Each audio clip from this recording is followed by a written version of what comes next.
Dr. Paulette Louisy, Governor General Emerita and member of the GEF SGP UNDP National Steering Committee. Dr. Yoko Watanabe, Global Manager of the GEF SGP UNDP. Luminaries from St. Lucia and the diaspora. Members of the CYEN, the Caribbean Youth Environment Network, friends of SGP and colleagues in St. Lucia and the diaspora and beyond, colleagues from other SGP countries joining us, ladies and gentlemen. We at the SGP have waited for some time for this auspicious day to arrive, which will allow us to come together with friends to confront our simple yet difficult task of integrating research and innovation into sustainable development processes, and thus help to steer this ship called St. Lucia through turbulent environments. What we are certain of is that the future belongs to those who claim it and welcome it. These days, with the COVID-19 pandemic, it is easy to say, oh God, what next? However, we at the Global Environment Facility contend that it is at these times that we must rise to the challenge, break new ground, and create new pathways to the future. I recently ascended to the position of chair of the SGP-GEF UNDP National Steering Committee in St. Lucia, and I must tell you that never have I seen a more dedicated group of volunteers giving of their time with such commitment, led by the chief givers in Anela Jean-Marc and Giles Romulus. This level of giving is reminiscent of words of the Lebanese poet Khalil Gibran, who wrote in the book The Prophet, "Then said a rich man, speak to us of giving. And he answered, you give but little when you give of your possessions. It is when you give of yourself that you truly give. For what are your possessions but things that you keep and guard for fear you may need them tomorrow? And tomorrow, what shall tomorrow bring? To the next prudent dog burying bones in the trackless sand as it follows the pilgrimage to the holy city? And what is fear of need but need itself? Is not dread of thirst when your well is full, thirst that is unquenchable? There are those who give little of much which they have, and they give it for recognition and their hidden desires, and their gifts are unwholesome. And there are those who have little and give it all. These are the believers in life and the bounty of life, and their coffer is never empty. There are those who give with joy, and that joy is their reward. And there are those who give with pain, and that pain is their baptism. And there are those who give and know not pain in giving, nor do they seek joy, nor give with mindless of virtue. They give as in yonder valley the myrtle breathes its fragrance into space. Khalil Gibran. Ladies and gentlemen, Khalil sums up the positives of pure, unadulterated giving and warns us of the giving that is loaded with self-interest. My National Steering Committee gives with a positivity and selflessness that I have seldom seen in my short life. Fellow St. Lucians, if there was a moment in the history of St. Lucia when there was a need for her sons and daughters to give, now is the time. We are convinced at the GEF, SGP, UNDP, that Helen will not do well in the future if we do not come together as a nation to contend with the complex problems which are buffeting us now and will continue in the future. From this chamber, therefore, the call goes out to St. Lucians, wherever you are, to contribute to the development of this country. Our nation needs you. As I end, let me thank the GEF SGP UNDP program on behalf of St. Lucia, for nowhere else have I seen a program so dedicated to the well-being of the downtrodden. It awards grants and offers technical assistance, but its strength is in mentoring and the selfless giving of its staff and volunteers. I am proud to have been associated myself with such a program, and I appeal to all St. Lucians to become an SGP supporter. And let us together tie our waists and confront the future with a fortitude which comes from our ancestors, our culture, and our Christian upbringing. Let us all say that I am a supporter of SGP. I bid all of you from within and without a hearty welcome, and let not our children condemn us for not trying. I thank you. Fellow St. Lucians, colleagues and friends, as our chair said earlier, this is indeed an auspicious occasion because we are coming together as St. Lucians from different walks of life, from different experiences to talk about a major topic that will help us to plan our futures, help us to contend with the many challenges, those complex problems. Some persons have referred to them as meta problems because they seem to change in shape and kind and complexity as you begin to address them. In our national anthem, it speaks to a call to all of us, sons and daughters of St. Lucia, love the land that gave us birth. A very patriotic line, I may say, when you read it carefully. But it goes on in the second stanza to make a universal call to our St. Lucians. Wheresoever you may roam, love, O love, our island home. Meaning that wherever you are in the world, St. Lucia expects you to love her. And St. Lucia expects you to be kind to her. And in this moment of trials, when COVID-19, that intractable microbe, is affecting our lives, we need our St. Lucians more than ever. I want to submit that this is an opportunity for us to change, an opportunity for real transformation in this small island state. We will not bat above, or box rather, above our weight class, but we must bat within our weight class and affect all the classes above and below. Ladies and gentlemen, since we started the Small Grants Program in St. Lucia in 2012, when I checked our global database this morning before I came in here, we had funded 108 projects in St. Lucia, all over the country, and we had finally reached the 20 million Eastern Caribbean dollar mark. 108 projects, $20 million. And in investing in those projects over the last 8 years, we had the opportunity to go around St. Lucia, to mingle with people, talk with the fishers, talk with the ladies of the village, talk with the gentlemen of the village, talk with the aspiring inventors. And we have discovered that in St. Lucia there is a genius waiting to be nurtured to national and international prominence. Irrespective of whether people go to secondary school or university, there is a wisdom, there is an inner strength and a force that we must begin to tap into. I want to submit that research and innovation is not the domain of the white-coated gentleman or woman in a laboratory or hospital. It is all our business.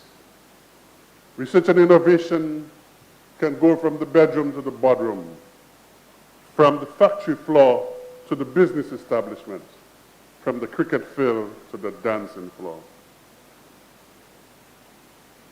Research for us must become one of the most important activities we do in our future. And we all know there is primary research to discover new ideas, and there is secondary research. I will never forget the experience I had back in around 1988-89, when I had the privilege of writing a contract for one Dr. George Proctor. Dr. Proctor is a well-known taxonomist from Jamaica. I believe at the time he was working in Puerto Rico. We brought him to St. Lucia to work with Jomo, Mr. Jean-Pierre. And one afternoon, they took a drive down to Shock. And when George returned to my office, George was sweating, and he said to me, "Do you know, I have just listed about 10 or 12 plants never listed for St. Lucia before?" In a matter of 2 hours, ladies and gentlemen, this famous taxonomist had identified between 10 and 12 plants never listed in the taxonomy of St. Lucia. And of course, my brain went all over, my God, what if these plants had, chemicals that could improve our health? What if these plants had chemicals that can cure cancer? And what if these plants had all kinds of things? It was then I realized that our biodiversity is understudied, underdocumented, and this is a challenge for this generation and the generation to come. In the area of secondary research, we have a problem that is growing in St. Lucia. We are not reading. When I was a child growing up in Castries, there were about 5 bookstores. I want you to walk through Castries now and show me one. If not for the efforts of Delia and the rest of the group up at 758, I think we would have no place to buy books. Yet, we claim we have 2 Nobel Prize winners. Our young people are not reading. And I sit every day, I speak with them, I interact with them, and I say, "Have you read that book?" And they look at me in a puzzled countenance. They're not reading. And reading does such a thing to your mind. I recall in the 1970s, we not having a television at home, and Christopher Martin Jenkins talking about Richard's batting at Sydney Oval, and when he drove a ball through covers, bisecting cover and extra cover, I could see it in my mind. I could feel the ball rolling, bisecting 2 fieldsmen. Nowadays, we are visually literate, and I don't want to talk about the illiteracy of the other parts. We don't read. Reading takes too much time. But reading is a form of secondary research that is of paramount importance to our own self-development and the development of our country.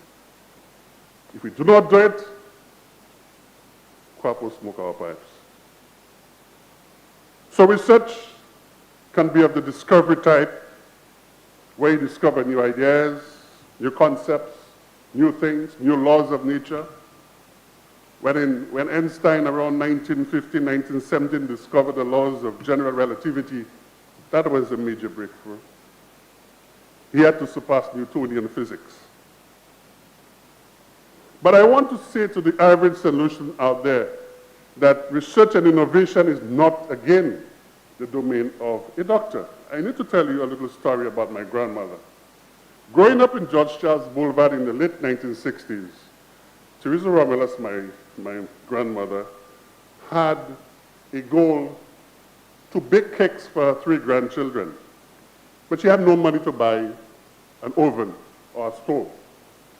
So Teresa Romulus took a tin. Those of us who remember those sort of big tins that used to come with biscuits from Trinidad and Tobago around Christmas time. She took a tin, put a wire mesh in it, and put it on a coal pot with the dough. I remember that morning leaving for Marshall School, and she telling me, Giles, you'll get kicked this afternoon. So of course at 2:30 I run down the Marshall Hill, only to find her sitting on a bench outside and the smell of smoke. So I walked to the back, the kitchen was outside, and I said, oh my God, there was a near inferno there. The biscuit tin was all burnt up, the dough was nothing like it used to be, and my grandmother was in a state of dejection. 2 weeks later, she was back at it again. But 2 days before, she was thinking, how do I transform this into an oven? Well, I heard her speaking it for brother, I think the temperature was too high, but I started to show. And of course it was too hot because she had 4 big pieces of coppice charcoal under it. And coppice charcoal has a high density wood. When that thing starts to burn, it doesn't stop into burn at all. So her first lesson was bilateral. So she took out 2 pieces of charcoal. Then there's another issue. The temperature in the biscuit tin rose so quickly it burned the dough. How do we solve that problem?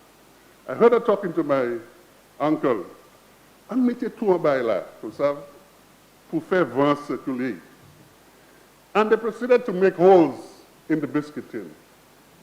So the second time, 2 weeks later, when I left for school, she said, this time you're getting cake. I said, okay. Yeah. I went to school and I didn't run home that day. I walked home.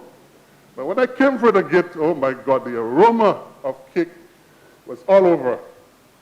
Ladies and gentlemen, to this day, I measure every cake I ate with that baseline cake I ate in 1968.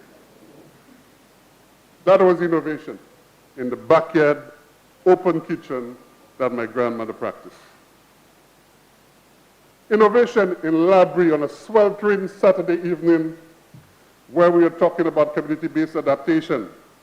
A young man who had been quiet for the better part of 80% of the meeting stood up and said, "We can't get water from the sea."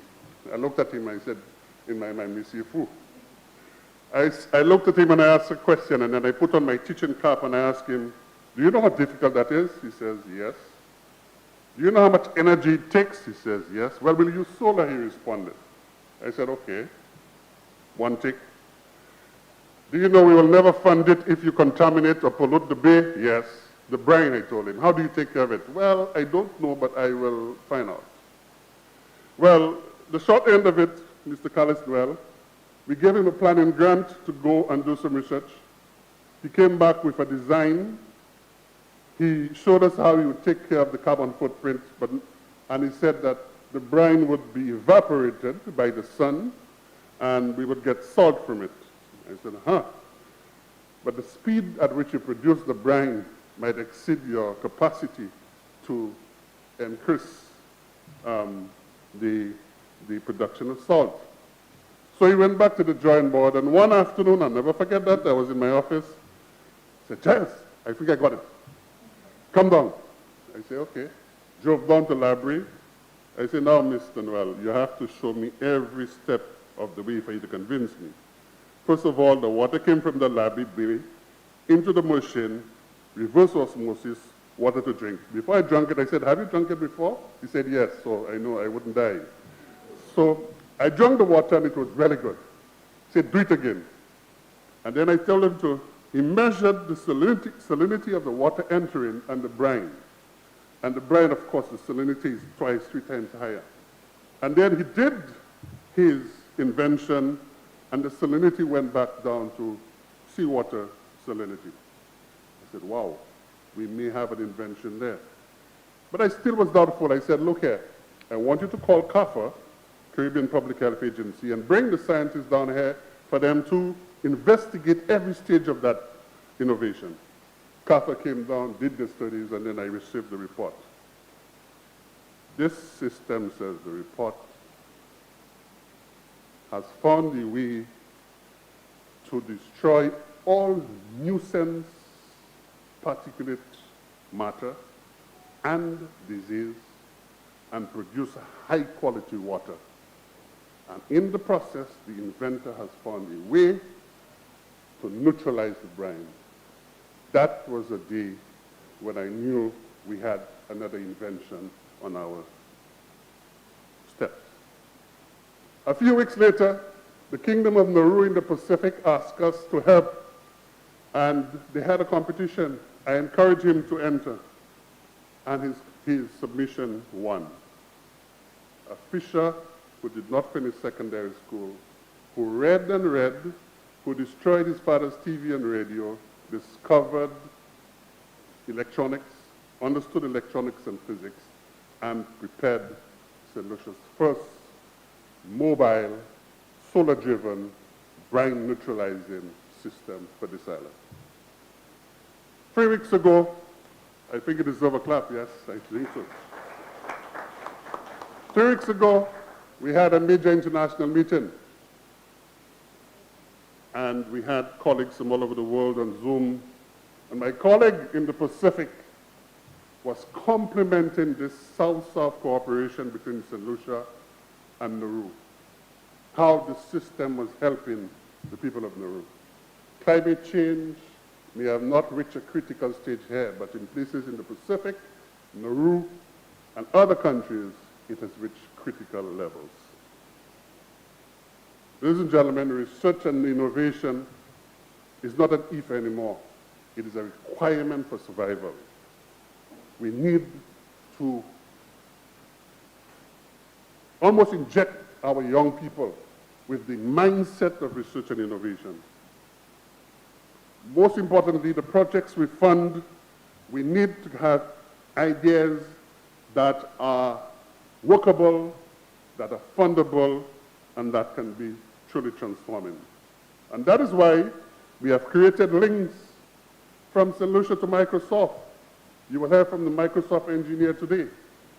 And there is a collaboration between Microsoft and our inventor, and I will be delighted next year to stand wherever I am in St. Lucia and to tell St. Lucia it has its first smart fish aggregating device connected to satellite and giving you information in real time. And not getting lost and doing ghost fishing. These are the kinds of expectations we have for this country. Research and innovation must become pivotal to what we do. In banking, in fishing, in the kitchen, in agriculture, in medicine, and so on. Let me end by saying how delighted I am that this event is taking place today, and I look forward to listening to the various presentations by our colleagues. I must say I am proud that one of them is a past student of mine at St. Mary's College, Dr. Parry Husbands, Jr. I had the delight of invigilating the exams that when he sat to go to St. Mary's College. And I recall looking at Parry's paper at the time, and he had all right on the first page. So I said, oh, why are you going to St. Mary's? I better recruit him for presentation. But I couldn't do that at the time. And I subsequently taught him geography. So I want to recognize Parry as a young man that I taught at St. Mary's that has gone on to having 7 international patents to his name and more. Madam Chair, ladies and gentlemen, thank you very much for listening to my presentation, and I look forward to the wisdom that comes out of this House during this course of today. Thank you.